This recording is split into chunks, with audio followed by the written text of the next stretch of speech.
Road वाली महंगी जमीन पर मलबे का काम चल रहा था, जिसमें बहुत से गरीब मजदूरों के साथ सविता माथे पर ईंटें ढो रही थी। अरे चलो चलो, सब जल्दी जल्दी हाथ चलाओ। और तू सविता, क्या मरी मरी सी हाथ चला रही है? जल्दी जल्दी मजदूरों के पास ईंट पहुंचा। जी सेठ जी। इतने में दोपहर के खाने का टाइम हो जाता है। सारे मजदूर अपने अपने टिफिन से खाना खाने लगते हैं। तभी केसरी कहती है, अरे सविता, खाने का वक्त है, तू भी रोटी खा ले। क्या हुआ, लाई नहीं क्या खाना? इस प्रश्न पर गरीब सविता की आंखों में आंसू भर आए। क्या हुआ, रो क्यों रही है सविता? क्या बताओ केसरी बहन, घर में 2 दिनों से चूल्हा नहीं जला है। सेठ ने पैसे नहीं दिए। घर की स्थिति बहुत खराब है। सेठ हमसे इतनी मेहनत करवाता है और दिहाड़ी इतनी थोड़ी सी देते हैं। मेरी 5 बिटियां हैं, उनका पेट भरवाना बड़ा कठिन हो जाता है। मैं तेरे दुख को समझती हूँ। कोई नहीं, चुप हो जा। चल आजा, मैं लौकी कोफ्ता रोटी लाई हूँ, तू भी खा ले। सविता अपने दुख को भुलाकर खाने की कोशिश करती है, लेकिन उसकी आंखों के सामने बार बार अपनी 5 बेटियों का भूखा चेहरा दिखता है। तो वो खा नहीं पाती और खड़ी होकर मेहनत करने लगती है। शाम को मालिक सबको दिहाड़ी बांटता है। ये ले सविता, आज तूने सबसे ज्यादा काम किया है, इसलिए तुझको 500 रुपए दे रहा हूँ।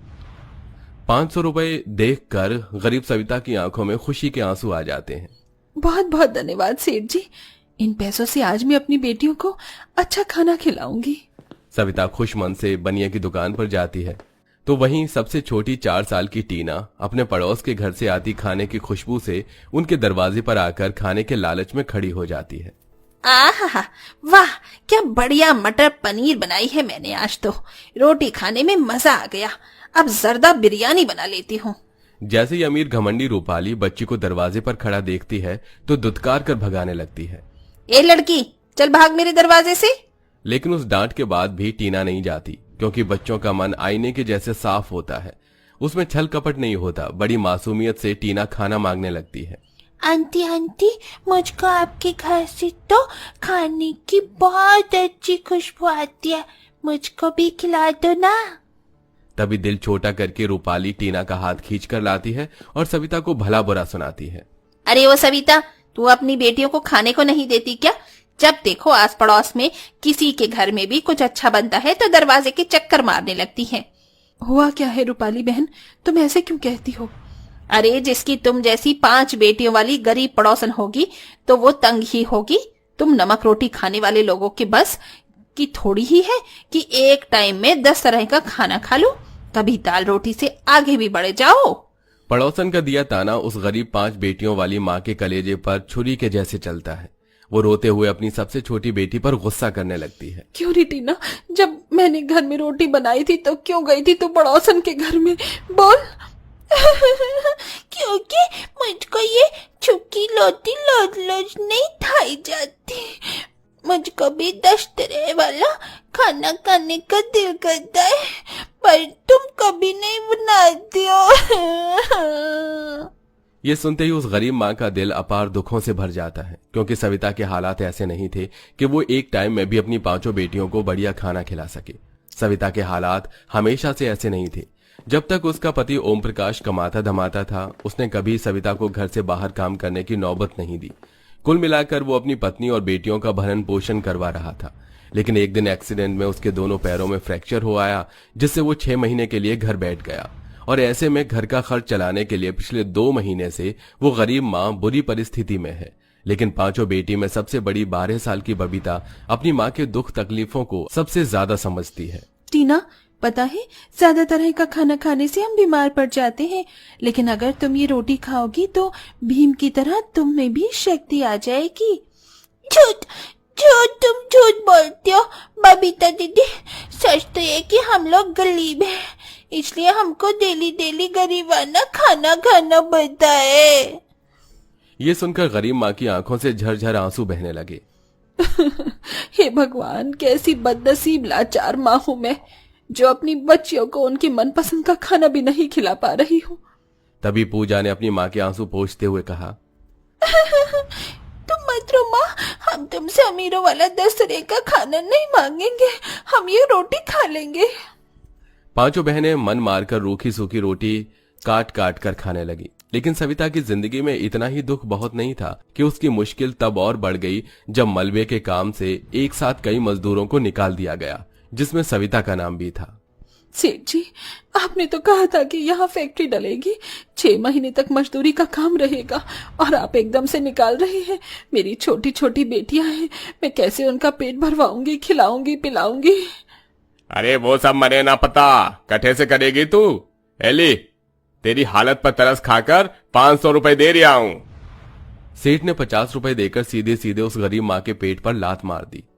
सविता घर की जरूरत की कश्मकश में सड़कों पर काम की तलाश में भटकती रही। तभी उसकी नजर एक बहुत ही बड़े चमचमाते 5 स्टार होटल पर चली गई, जिसके बाहर स्वागत में 2 दरवान खड़े थे और शाही मेज बिछी हुई थी। वहां केवल बड़े बड़े पैसे वाले लोग ही आ रहे थे। तभी आशा भरे मन से सविता भी जाने लगी। मेरी बेटियों को कितना मन था स्वादिष्ट खाना खाने का, 50 रुपए में कुछ तो मिल जाएगा। तभी उसका गरीब वेशभूषा देखकर दरवान उसे होटल के बाहर दरवाजे पर ही रोक देता है। अरे ओ औरत, कहाँ घुसी चली जा रही है? अंदर दिखता नहीं है अमीरों का होटल है, तू अंदर नहीं जा सकती। क्यों भाई साहब, यहाँ किसी बोर्ड पर लिखा है क्या कि कोई गरीब अंदर नहीं जा सकता? तू अंदर नहीं जा सकती वरना हमारी नौकरी खतरे में आ जाएगी, चल जा यहाँ से। दरबान ने उसे भगा दिया। निराश भरा हृदय लिए सविता जाने लगी। तभी उसने देखा कि बहुत ही बुजुर्ग अधेड़ उम्र के एक व्यक्ति को सड़क पार करने में दिक्कत आ रही है। वो सड़क पार कर रहे थे, तभी एक गाड़ी तेजी में आती है। हे भगवान, गाड़ी कितनी तेजी से आ रही है, कहीं बाबूजी को टक्कर न मार दे। बाबूजी, ओ बाबूजी, बचकर। सविता दौड़कर जाती है और उस आदमी को बचा लेती है, लेकिन उसे खुद चोट लग जाती है। अरे बिटिया, तुम ठीक तो हो? तुम्हारा तो कितना खून बह रहा है। हम गरीबों का खून अमीरों जितना महंगा थोड़ी है बाबूजी, ये तो बहता ही है। तुम इस सड़क पर क्या कर रही थी? भला आदमी जानकर सविता अपना दुख सुनाती है। काम की तलाश में दर दर भटक रही हूँ बाबूजी।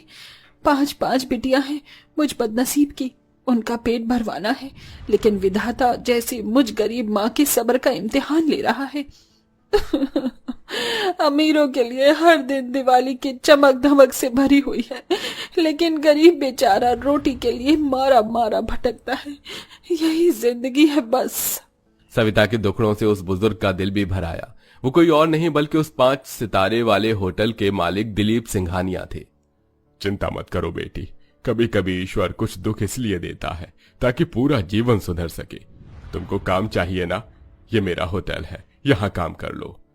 सविता होटल के अंदर जाती है, जहाँ मेज पर 10 तरह के खाने लगे हुए थे।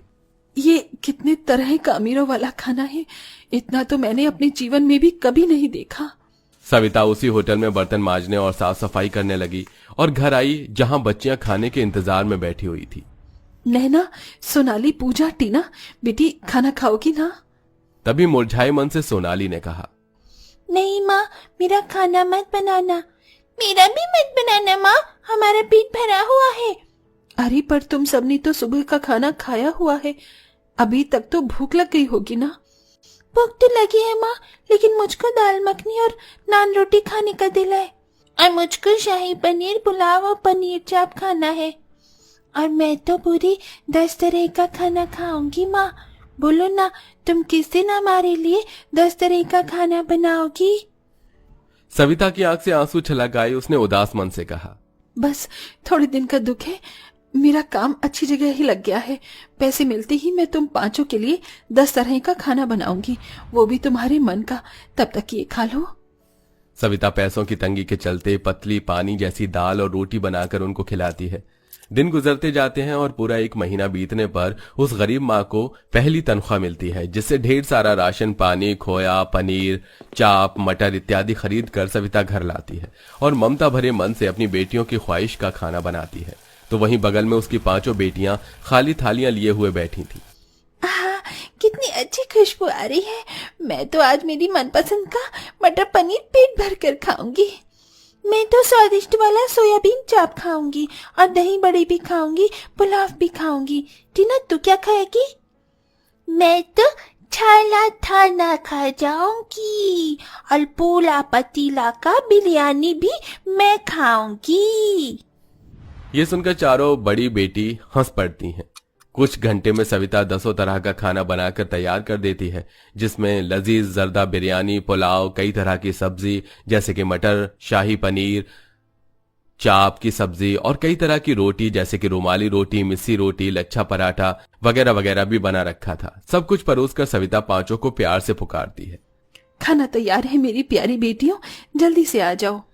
10 तरह के स्वादिष्ट खाना देखकर बेटियों की आंखें खुशी से झिलमिलाने लगती हैं और उनके चेहरे पर अनदेखी मुस्कान आ जाती है और सब खाने पर टूट पड़ती हैं। अरे वाह, ये अमीरों वाला खाना तो बहुत ही टेस्टी टेस्टी लगता है। माँ मुझको और बिरयानी दो ना। हाँ लाडो, लेना। माँ मुझको भी थोड़ा शाही पनीर और पुलाव दे दो, बहुत लजीज है। हाँ ले पूजा, थाली आगे कर, पेट भर कर खाना, आज बहुत खाना बनाया है मैंने। कहते हुए सविता की आंखों से खुशी का आंसू छलक पड़ा। उस रोज अपनी गरीब बेटियों को खाना खिलाते उस गरीब माँ के चेहरे पर अलबेली खुशी थी, क्योंकि पहली मर्तबा जिंदगी में प्याज रोटी के सिवा सविता ने अपनी पांचों बेटियों को एक साथ 10 तरह का अमीरों वाला खाना जो खिलाया था, जिसके लिए उसके मन में एक बड़ा सब्र था। पांचों बेटियां बारी बारी से अपने हाथों से अपनी माँ को निवाला खिलाती हैं।